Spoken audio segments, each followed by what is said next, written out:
¿Te suena el nombre Pablo Besón? Si no lo reconoces como un nombre familiar, vale la pena que recordemos la historia de él, porque ha hecho en su ministerio unas cosas tan importantes que permanecen hasta el día de hoy, y un sueño que él tenía que nunca se cumplió hasta el día de hoy. Ese sueño que él tenía era la separación completa de la Iglesia Católica y el Estado.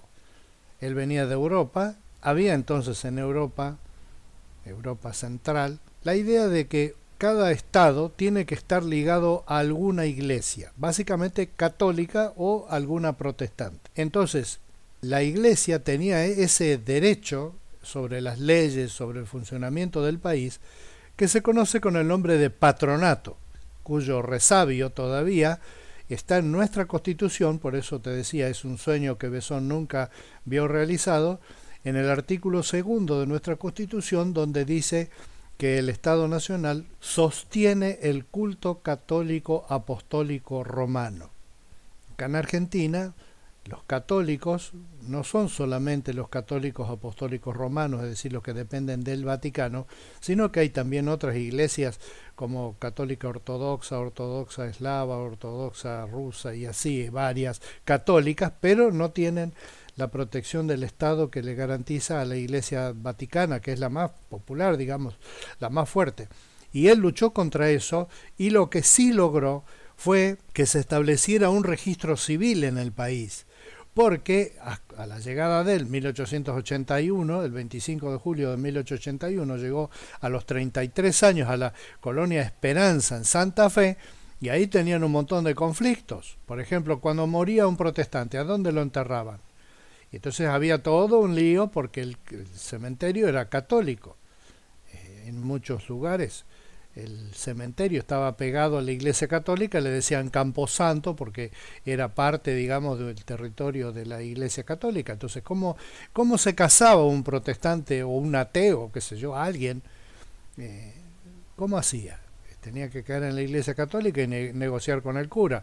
Y había curas que eran muy liberales, casaban a todo el mundo, bautizaban a todo el mundo, no tenían problema. Y otros que se ponían cerrados y decían, no sé, acá no. Y entonces era un lío bárbaro. Y Besón empezó a fogonear usando el recurso de la prensa, la Nación, la Capital, los diarios grandes de Buenos Aires, de difusión nacional, y entonces él les escribía artículos y con las anécdotas de los casos que pasaban con esto que yo te estoy diciendo, que tenían que pelearse con el cura para que los case o que tenían conflictos, y especialmente en Esperanza Santa Fe, donde él había llegado, y ahí había bastantes conflictos. Hubo un casamiento que fue muy famoso, que el pastor que los iba a casar, que era protestante, plantaron en el centro de la plaza del pueblo un árbol, le pusieron un título y el pastor dijo, bueno, vamos a hacer este casamiento entre una pareja que se estaba haciendo entre un católico y una protestante, o al revés creo que era, y él dijo, y esto vale para decir que acá no hay ninguna objeción para que estas personas se casen, y lo declaramos así, en este día vamos a hacer un acta entre todos. Y así hicieron y lo declararon públicamente y dijeron, y este es un casamiento válido como cualquiera, porque no hay por qué tener la obligación de confesar. Y bueno, y toda una historieta con eso. También una niñita que murió, una adolescentita de 12 años creo que tenía, murió, fue enterrada en un lugar donde ahora mismo está el hogar bautista infantil en Esperanza Santa Fe, abajo de un árbol en el jardín, porque esa chiquita murió y el cura no les quería dar acceso para que la entierren en el cementerio. Y entonces se armó un escandalete bastante grande ahí, así que de eso salió finalmente una ley nacional que permitía y obligaba al registro civil de las personas, civil en el sentido no distintivo de militar, sino distintivo de culto.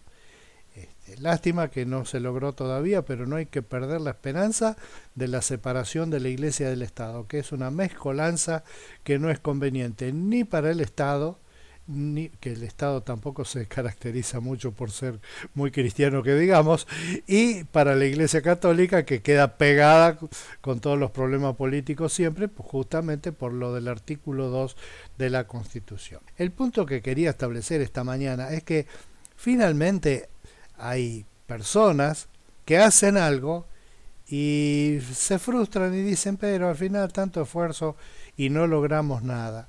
Vos sabés que en la Biblia, sin embargo, en 2 Crónicas 15:7, dice así: pero ustedes manténganse firmes y no bajen la guardia, porque sus obras serán recompensadas. La palabra recompensada acá no quiere decir que te van a dar un premio, sino quiere decir que las obras que hacemos van a tener un efecto positivo, van a tener una retribución en el sentido de que algo van a lograr. Y Pablo Besón es un buen ejemplo de que logró una ley importantísima. Mirá la importancia que tiene la ley al día de hoy, pero que además la otra inquietud que él tuvo, que todavía no fructificó, sin embargo, queda la inquietud para mantener insistiendo en ella hasta que algún día tenga su recompensa como corresponde.